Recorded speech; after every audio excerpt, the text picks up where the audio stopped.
There is a wall standing in the desert, and it has two doorways. One of them is open. The wind moves through it, the way wind has moved through open doors since there were doors, carrying sand in, carrying nothing out, indifferent, patient, alive. The other one is not a doorway anymore. Somebody sealed it. Stone laid into stone. Mortar pressed into every seam until the mortar went hard and the years went over it. And the shape of the opening survived only as a scar in the masonry, a rectangle of newer rock set inside older rock, the outline of a thing that used to lead somewhere. Two ways out of the same stretch of rock, one left alone, one filled in. And the question nobody thinks to ask is the one that decides everything. Which of the two was closed against you? Nobody stands there. Nothing lives there. The masonry has outlasted the empire that built it, the road that ran past it, and the name of the man who laid the last stone into the gap. But at night, when the temperature drops and the air begins to move, the wind still leans on the sealed side. It finds the seam where the new rock meets the old. It pushes, it hums against the mortar, the way a hand tests a lock that has not turned in a very long time. The wind does not know the difference between the two openings. The wall does, and so does the text. Scripture does not hand over every detail of what happened on the far side of that seam. It does not explain the sealing, but it gives enough to see where the line was drawn, and enough to know which side of it a human being is standing on. And that is the whole of what will be claimed here. Because Scripture holds one line, one flat, unemotional line, that does exactly what those two openings do. It leaves one way open, and it fills the other one in with stone. It hands rescue to one kind of creature, and it withholds rescue from another kind of creature. And it does not raise its voice while it does it, and it does not stop to explain itself. And for 2,000 years, almost nobody has stopped to ask why. In the next minutes, you are going to see three things. You are going to see the one sentence that splits the universe into two categories: who wrote it and why he wrote it without drama, as if he were filing paperwork on his way to some other point. You are going to meet a word. Plea. You are going to find out who wrote that plea, whose hands carried it, and what answer came back down. And you are going to understand why the fire that has been used to frighten human beings for centuries was never built with a human name on the door. Hold those three. They come back at the end, and when they come back, the wall in the desert is going to look like a different object entirely, because somebody did write that plea. And it was not a man. The story arrives already finished. Long before anyone opens the letter to the Hebrews, long before anyone hears the word Tartarus spoken out loud, the fall of the angels is already sitting in the memory as a painting. A sky splitting open, ranks of armored beings, swords catching light that has no source, one figure dropping out of the ceiling of the world with the sound taken out of it, and underneath the painting, a caption that everyone agrees on. Pride, rebellion, punishment, clean, balanced, satisfying. A crime and a sentence in that order, in a frame small enough to hang above an altar. And because the painting is so complete, nobody notices that it answers a question nobody asked, while burying the one question that actually has weight. Here is the question the painting buries. A being stood in front of the throne. Not read about the throne, not heard a rumor of it from a great distance. Stood in front of it, close enough to see whatever there is to see, close enough that the word faith would have been meaningless to him, because faith is what a creature carries when the evidence is not in the room. And for that being, the evidence filled the room, floor to ceiling, without interruption, forever. That being fell. And nothing came for him. No rescue, no second door, no offer, no probation, no messenger sent down after him with terms. Then, thousands of years downstream, in a village that would never be famous, in a body that will break down and stop inside a handful of decades, a human being is born who has seen none of it. No throne, no fire, no ranks of the invisible standing in their order. He has a book if he can read. He has a rumor. He has a few hours of doubt every night before sleep, and a mind that forgets by morning what it swore at midnight. And for that one, something came. Something crossed the entire distance of the invisible world, came down into the dirt, took on a body that could bleed, and went looking for him. The discomfort a person feels standing in front of that is not irreverence. The discomfort is arithmetic. One creature knew everything and received nothing. The other creature knows almost nothing and is handed everything. Any court on earth would call that backwards, and any honest reader who has felt the floor tilt at that has felt something real, not something rebellious. And the painting cannot help, because the painting was never in the text. Look at what is actually missing from it. Nowhere in the canon is there a scene where the fallen ones are offered a way back and refuse it. That moment does not exist. It was never painted because it was never written. There is no negotiation on the page. There is no rejected mercy on the page. There is no long-suffering God pleading with them across the dark, the way he pleads with prophets and cities and kings. The text does not say the offer was made and thrown back in his face. The text says something far colder than that. It never mentions an offer at all. And that silence has a shape, because the same book is loud everywhere else. A man stands in the dust outside a doomed city and haggles with God over the number of righteous people it would take to save it. And he keeps lowering the number, and God keeps agreeing, and the conversation goes on until the man runs out of nerve. A shepherd on a mountain argues God down from destroying an entire nation and wins. A ruined man on an ash heap demands a hearing, accuses heaven of injustice to its face, refuses to be quiet when everyone tells him to be quiet, and at the end of the story, he is the one God defends. Human beings argue with God all through that book. They bargain, they complain, they ask for reasons, they are answered. And the beings who saw him do not get a single line, not one recorded appeal in the entire canon, no dialogue, no trial scene, no last word from the accused. They are described the way a closed case is described, in a few flat sentences, in letters that are talking about other things. In a book where every other party gets a hearing, that silence is not a gap in the record.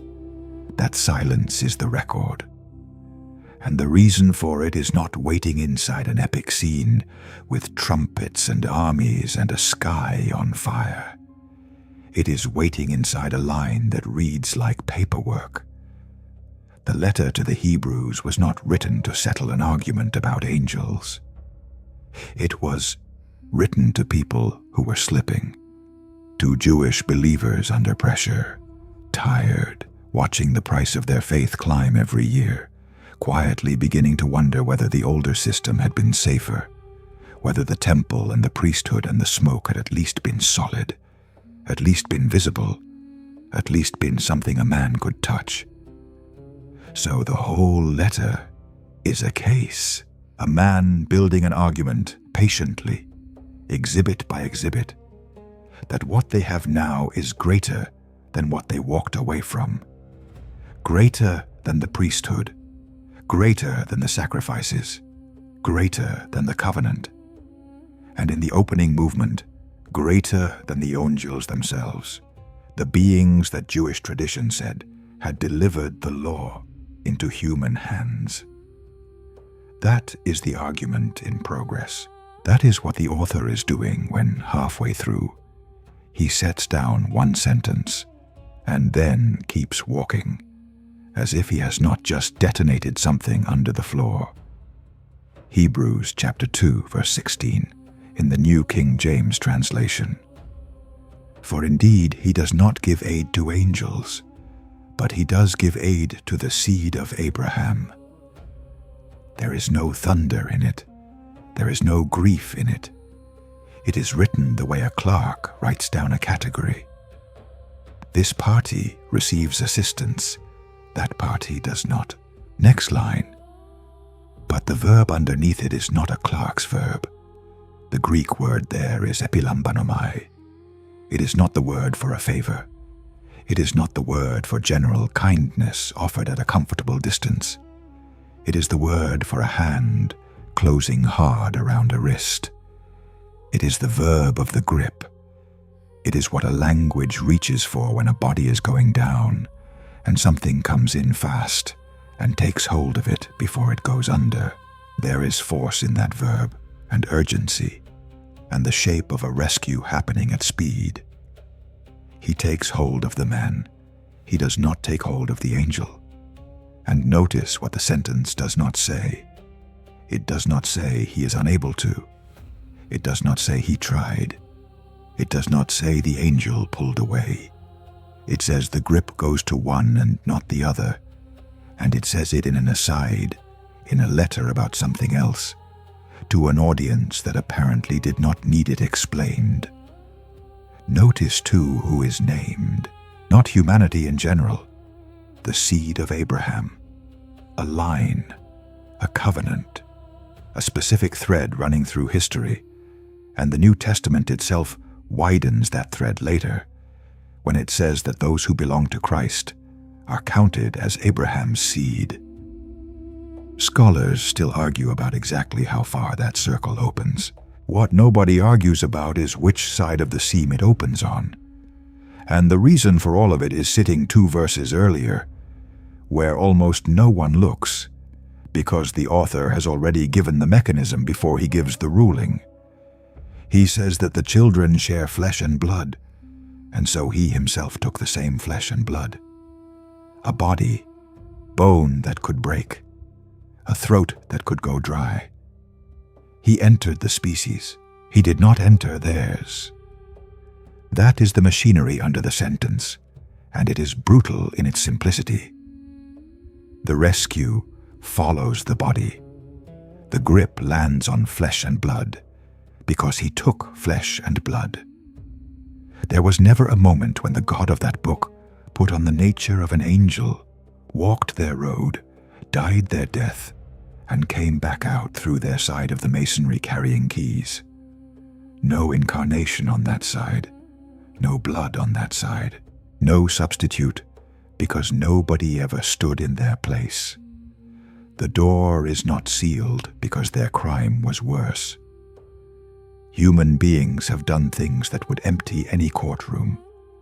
It is sealed because nothing was ever built to open it, and the text does not pretend otherwise, and it does not apologize for the asymmetry either. It simply records which nature he put on. Somewhere in the architecture of the invisible world, then, there is a structure with 2 openings in it, and the decision about which of them would be closed was not made during any battle. It was already made before the first sword was ever imagined into the story. Because if no hand is coming for them, then there is no open question about where they end up. There is only a destination. and it already has a name carved into it. The name is not spoken in anger. That is the first thing that should stop a reader cold. When the text finally addresses what happened to those beings, the language does not sound like a man shouting. It sounds like a courthouse at the end of a long day. The letter of Jude, verse 6. And the angels who did not keep their proper domain, but left their own abode, he has reserved in everlasting chains under darkness for the judgment of the great day. Reserved, not destroyed, not erased, not thrown away in disgust and forgotten. Reserved is a custodial word. Reserved is what a jailer does with a body he fully intends to produce in court on a date that has already been entered in the calendar. It means the file is open, the hearing is scheduled, the outcome is not in doubt, and the interval between now and then is not mercy. It is scheduling. And read the rest of the sentence, because it is stranger than it looks. They are already in chains, and they are still awaiting judgment. The sentence is being served before the trial has been held. Whatever happened, it happened in a court that never went into session, as far as the human record is concerned, with a verdict that was on paper before the parties ever heard the charges read out loud. Then the second letter of Peter, chapter 2, verse 4, reaches for a word that appears nowhere else in the entire New Testament. It says that God cast them down to hell, and the verb sitting under that phrase in the Greek is tartaroo. That word occurs one single time in the whole library, one occurrence in 27 books, and it is spent on them. That is not decoration. A writer with dozens of available words for judgment reached past every one of them once and pulled down a term he would never use again for anyone else, ever. It reads like a writer reaching for a name that could not be confused with anything a human being would ever be handed. Whatever the reason was, he spent it once and put it back, and no other writer in the collection ever touched it again. A place with a proper name, held, assigned, filed, kept ready, and they know the date. That is the part that turns the temperature down. In one of the gospel encounters, when those beings are cornered in the open and forced to speak, what comes out of them is not a cry for mercy and not a curse. It is a question about the calendar. They want to know whether he has come to torment them ahead of schedule, not whether, when. Even in panic, they talk like defendants who have already read the judgment and are only checking the docket. There is no negotiation in their voice, because negotiation is what a party does when the outcome is still open. What is in their voice is the flat horror of a creature who knows precisely what is coming and precisely when, and whose only remaining question is whether the clock has been moved forward. What that vocabulary reveals is not rage, it is protocol. What happened to those beings was not improvised in a moment of fury, not a punishment invented on the spot by an offended king who lost his temper in front of the court. It was the execution of something already lawfully written down, in an order that was drawn up, sealed, and archived before the first stone of the world was ever set. And that opens something worse than fear. If the place was already theirs, already prepared, already labeled with their name, before there was a single human being alive to be threatened with it, then the threat that has been aimed at the human race for centuries has been pointed in the wrong direction the entire time. Everyone knows the verse. Almost nobody reads the fine print inside it. Matthew chapter 25, verse 41. in the New King James translation. It is the sentence at the end of the world. It is the one that gets quoted in the hard sermons, the one that has made grown men sweat in wooden pews for 400 years, the line that separates the flock and sends one half of it away. And sitting in the middle of it, there is a phrase that most people slide straight past on their way to being frightened. The everlasting fire, it says, prepared for the devil and his angels. Prepared, not improvised, not opened in a hurry when the human race went wrong. Prepared, in the past tense, with named recipients, the way a room is prepared for a guest who is expected, whose arrival was known long before he ever set out. And the reservation has two parties on it, and neither one of them is human. Now hold that against something standing 7 verses earlier in the very same speech, because the symmetry is the part nobody preaches. In verse 34, before the fire is ever mentioned, the king turns to the other side and speaks of a kingdom, and he uses the same construction. Prepared. Prepared from the foundation of the world. Prepared for them. 2 rooms, both of them prepared. Both of them prepared before there was a world to prepare them in. And the human name is on the door of the first one. That is not a soft reading. That is the plain reading. And it has been sitting in the same chapter the whole time, waiting for somebody to notice that the architecture is symmetrical and the assignment is not. The pulpit did something with this. It took a sentence in which the destination is explicitly built for the enemy, and it quietly turned that destination into the standard address of the human race. Generations were raised believing that the fire was the default setting of their species, the room they were born standing in, the place they were already inside, and that religion was the negotiation that might, on a good day, get them out. But the verse does not say that. The verse says the room was furnished for somebody else. A human being who ends there does not end in his own house. He ends inside a structure built to another creature's measurements, under another creature's name. Having walked in through an opening that stood open in the opposite direction the entire time. He is not the tenant. The name on that door was never his.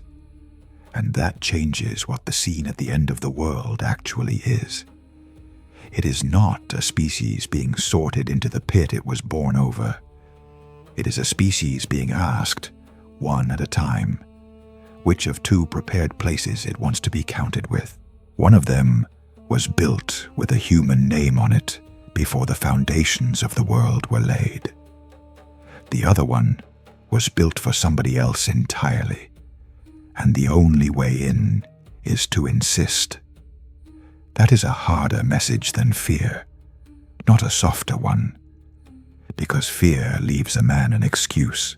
A man who was told he was born in the fire can always say that the deck was stacked, that he never had a chance, that the place was assigned to him at birth, and the whole thing was rigged before he drew breath. The text takes that excuse away and hands him something worse and better at the same time.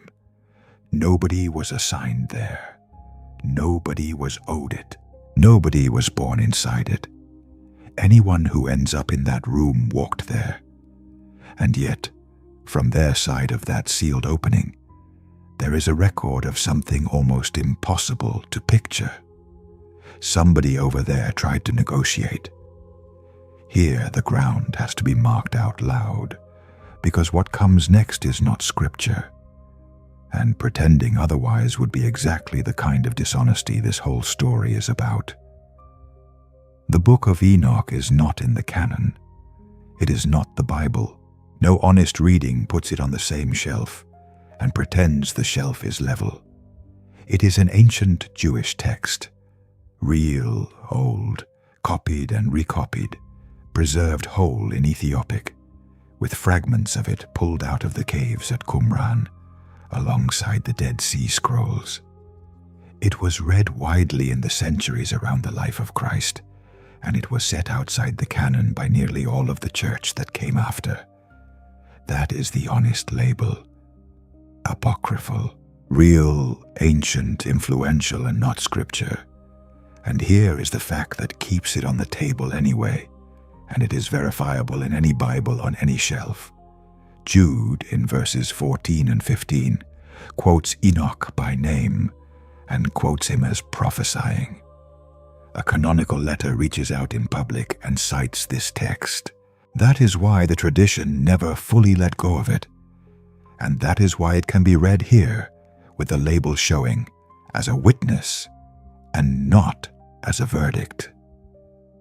So what does it actually say? In the section running from chapter 12 through chapter 16, it describes the fallen watchers after the fall, and what it describes is not defiance, it is terror. They cannot lift their faces, they cannot form the words, they cannot open their mouths in that direction anymore. So they do something that no painting of the war in heaven has ever shown. They draft a petition. They compose a written plea for clemency, an appeal, a document with words chosen carefully, the way words are chosen when everything depends on them. And then, because they cannot carry it themselves, because the way they once walked through is now stone and mortar, they go and find a man. Picture this with me. Beings who once stood where the light comes from, bent over a document, arguing about wording, and then the sound of them asking a human being, a creature made of dust and water who will be dead inside a few centuries, to please take this up, to please speak on their behalf, to please come back down and tell them what was said. He takes it up, he goes. According to the text, he goes off alone with the document, and he sits down by the water, and he reads their words over, and then he sleeps, and the answer does not arrive as a conversation between equals. It arrives the way weather arrives. It comes down through the sleep, through the vision, through a room he has no business standing in, and it comes down finished. Then he wakes up, and he has to walk back down the mountain and say it to their faces. Somewhere in that story, there is a stretch of ground that nobody has ever painted. A man coming back down a slope in the ordinary light of an ordinary morning, carrying the answer, and a group of beings waiting at the bottom of the slope for a mortal to open his mouth and tell them what their future is. They wait. He arrives, and the answer he brings back is no. But the book does not stop at no. According to that text, the reply that comes back down includes a sentence that turns the whole hierarchy of the invisible world upside down in a single stroke. It tells them, in effect, that they have the errand backwards, that they were the ones who should have been interceding for men, not men for them. The detail almost nobody notices is not the refusal. The refusal is what everybody expects. The detail is the courier. Beings who had seen the throne with their own eyes needed the hands of a mortal to get close enough to ask. The mortal still had access that they no longer had. The mortal walked in and walked out again, and lived, and went back down and told them what he had been given to say. The messenger was worth more than the message. And if that is true, if the errand really did run in that direction, then the scale of the invisible world is not the one that has been taught in any church, in any painting, in any story anybody grew up with. Now the canon turns, and it turns in a place almost nobody watches. The first letter of Peter, chapter 1, verse 12, is talking about the gospel, about prophets who searched for it and did not live to see it, about a message finally preached out loud in the open air. And then the sentence ends with a phrase that most readers step over on their way to the next paragraph. It says, "These are things which angels desire to look into." Desire, not observe, not administer, not supervise from a height with folded arms and full comprehension. The Greek verb there is parakupto, and it does not mean to glance. It means to bend down and lean in. It is the posture of stooping at a low opening to see what is inside. It is the same physical word used of leaning into an opened tomb. It is a body bent forward, off balance, weight on the toes, straining toward something it cannot enter. That is what the text says about the beings who serve in front of the throne. Bent over, leaning in, looking hard at something. And the something is not the throne. They already have that. That is the ordinary daylight of their existence. The something they are bending down to look into is the salvation of the human being. That inverts every hierarchy the imagination has ever built. Creatures of enormous power, who have never needed faith, who have never had to hope for anything, who have never spent one night in their lives not knowing, are described as curious. Curious about what happens to farmers, curious about what happens to fishermen and widows, and the man who cannot sleep, curious about a mercy that runs through a species that forgets and fails and dies. Because there is something happening in the human story that the highest orders of the created world can watch and study and lean toward and never receive. And the reason they lean is that watching is not the same as knowing. They can see the mechanism from the outside. They can see the cross and the empty grave, and the tax collector who could not lift his eyes, and the thief on the last afternoon of his life, getting a promise he had not earned by lunchtime. What they cannot do is stand inside it. They will never know what it is to be forgiven. They will never know what it is to be carried. They can watch a man be lifted out of his own wreckage 100,000 times and never once feel the hand close around the wrist, because the hand does not come for them, and it never did. That is the shape of the curiosity. It is not idle. It is the bent posture of a creature looking at the one thing in creation it was never given. Every human being alive is standing inside something that the angels have to stoop down to look at. And if that is what the text says, and it is, then a question follows with teeth in it. Why has almost nobody told the story that way? Nobody had to ban the text.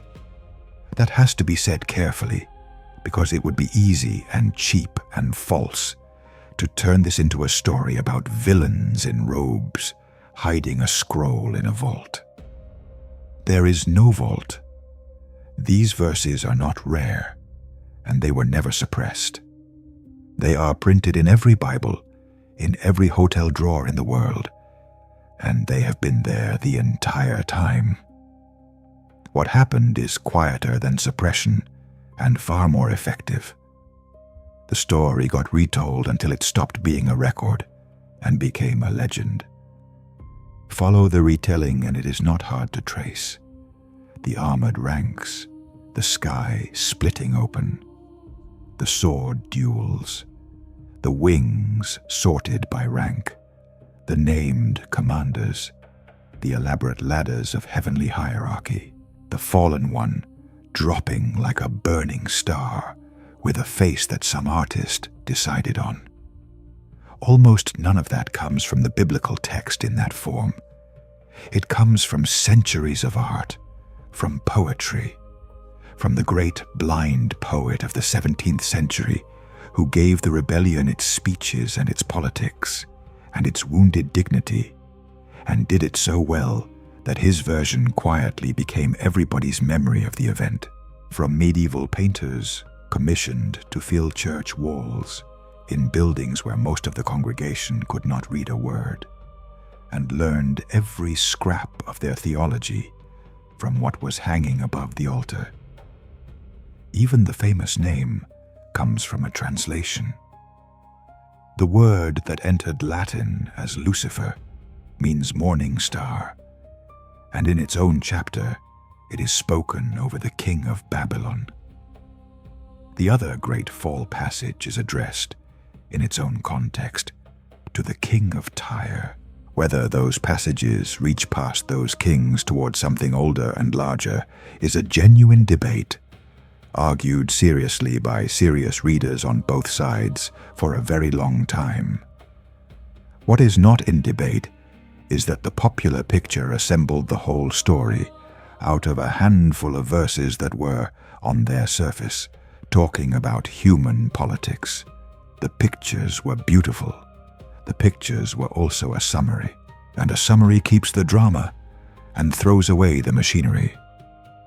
What got thrown away was the machinery, the rules, the limits, the categories, who is reserved and who is taken hold of, who has an opening and who has a sealed seam, the petition and the courier, and the answer that came back down, the cold administrative structure of the whole thing, which is precisely the part that would have told any reader where he himself was standing. Tell a thing as a bedtime story for long enough, and it stops being read as a file. It becomes furniture, familiar, comforting, decorative, and never opened. And there is a cost to that, and the cost lands on the listener. A man who inherits the war story learns that the invisible world is a battlefield, that there are two armies, that he is small, and that the safest thing he can do is keep his head down and hope the outcome goes his way. A man who inherits the file learns something else entirely. He learns that there are categories, and that he is in one of them, and that the category he is in is the one the hand comes down for. The first man spends his life afraid of a war he cannot see. The second man finds out he is the reason it is being fought.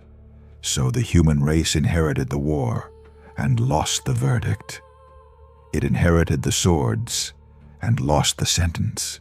It was handed a spectacle where it should have been handed a legal position, and it has been reading its own case backwards ever since. And to see what was actually erased, three things have to be pulled apart that are almost always served mixed together on the same plate. Here are the rules of the table, spoken out loud, because a reading that will not name its own sources is a sermon wearing a costume. There is what the text says. That is the first level, and it is the only one that carries weight on its own. The letter to the Hebrews says, "Aid is given to the seed of Abraham, and not to angels." Jude says they are reserved in chains under darkness for the judgment of a fixed day. The second letter of Peter reaches for a word used exactly once in the New Testament and spends it on them. Matthew records a fire prepared for the devil and his angels, and a kingdom prepared for the blessed in the same chapter, in the same voice. The first letter of Peter records beings who bend down to look into a salvation that is not theirs to have. That is the file. Every one of those lines is on the page, in the canon, available to anyone willing to open the book and check. There is what tradition added. That is the second level, and it is not worthless, but it is not evidence. The battle imagery, the catalogues of ranks. The names given to beings, the text leaves unnamed. The Book of Enoch itself, real and ancient, and quoted by Jude, and still not scripture, which supplies the petition and the courier and the refusal. That material belongs in the story the way a reconstruction belongs in a museum. It stands next to the artifact. It is labeled. It is not the artifact. And there is what remains in genuine debate, which no honest reading closes by force.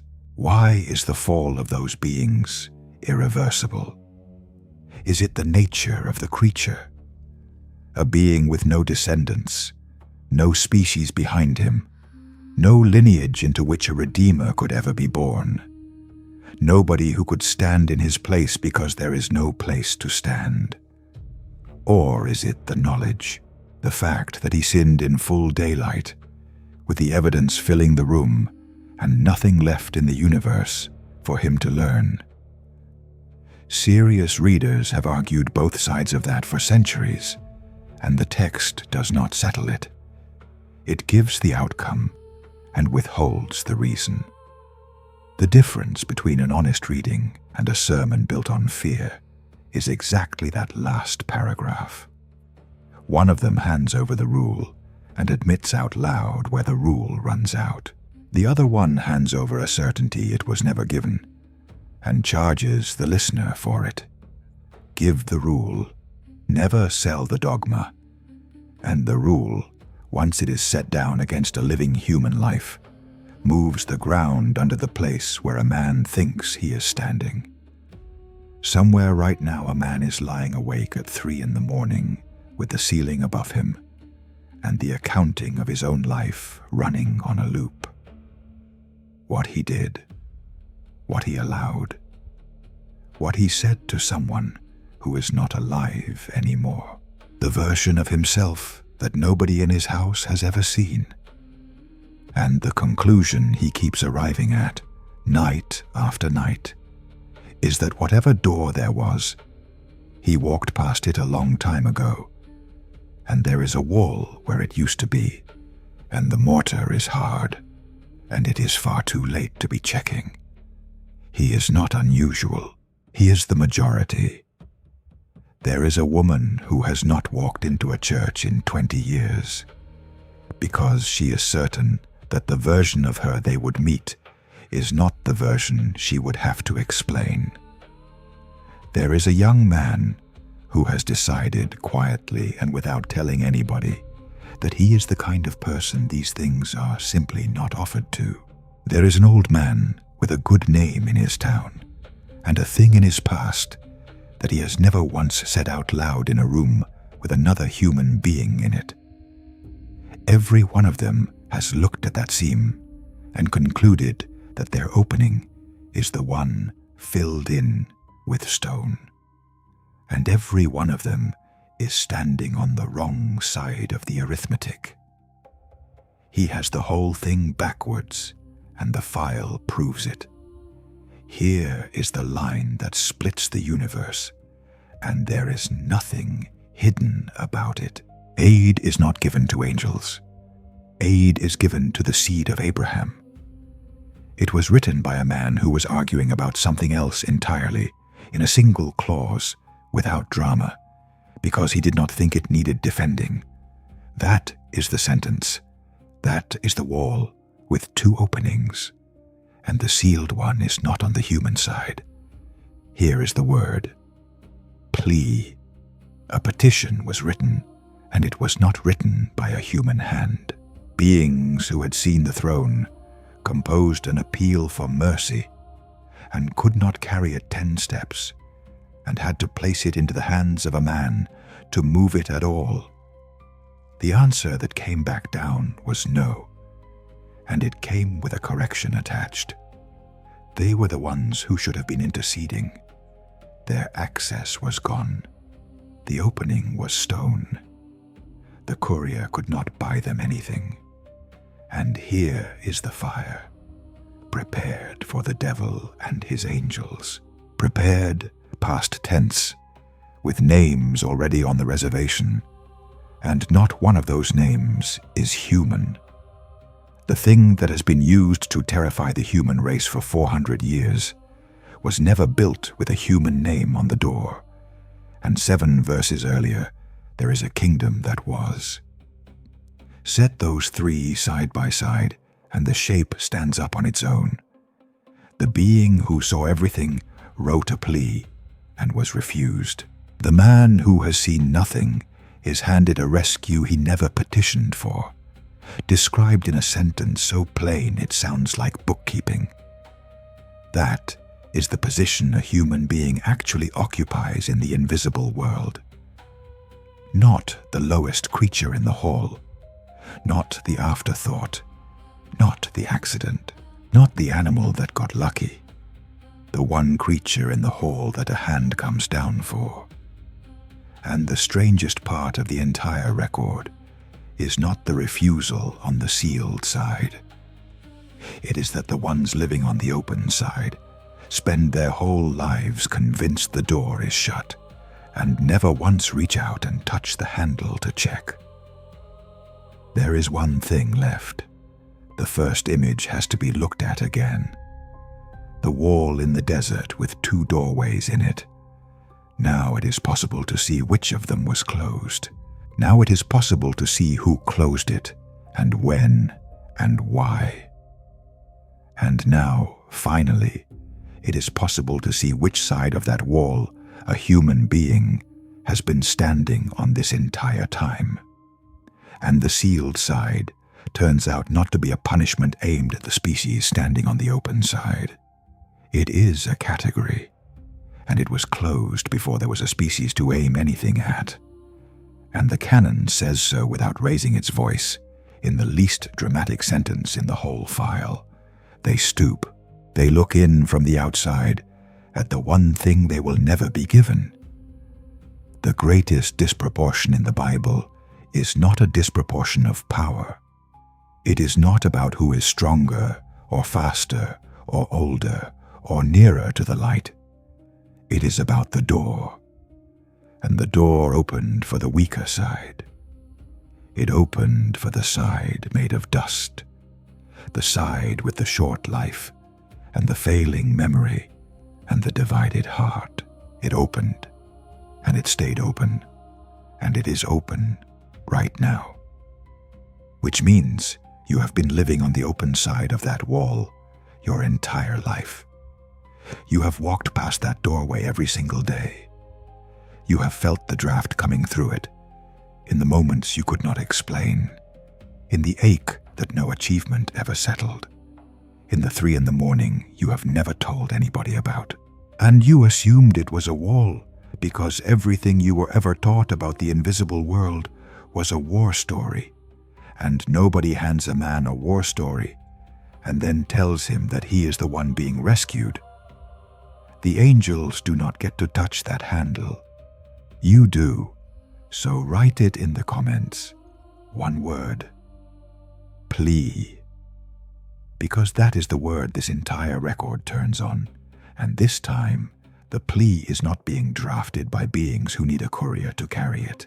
This time it is being written by the only creature in the universe who has never needed one. Their plea needed a messenger, and it came back with a no. Yours does not need a messenger at all. There is no long walk to the throne. There is no document, no careful drafting of the right words in the right order, no waiting outside while somebody else carries the paper up and disappears from view. The one who would have carried it already came down and took on flesh and blood himself, and he has not put it back down since. The grip that Hebrews describes is not something that has to be summoned. It is already reaching, already closing, already taking hold of the wrist of anyone who is going under. They saw everything, and they were told no. You have seen almost nothing, and you have never once been told no. So if the draft coming through that opening has been on your face for years, and you have spent all of it convinced the way was sealed, then stop standing in front of a stone that was never yours. Say it where you are right now and mean it. Lord Jesus, I surrender to you. You are the only Savior of my life. That is not a formula. It is the plea that never needed a courier. The wall is still standing out there in the desert. One side of it is stone, the other side is open, and it stays open while there is still time to walk through it.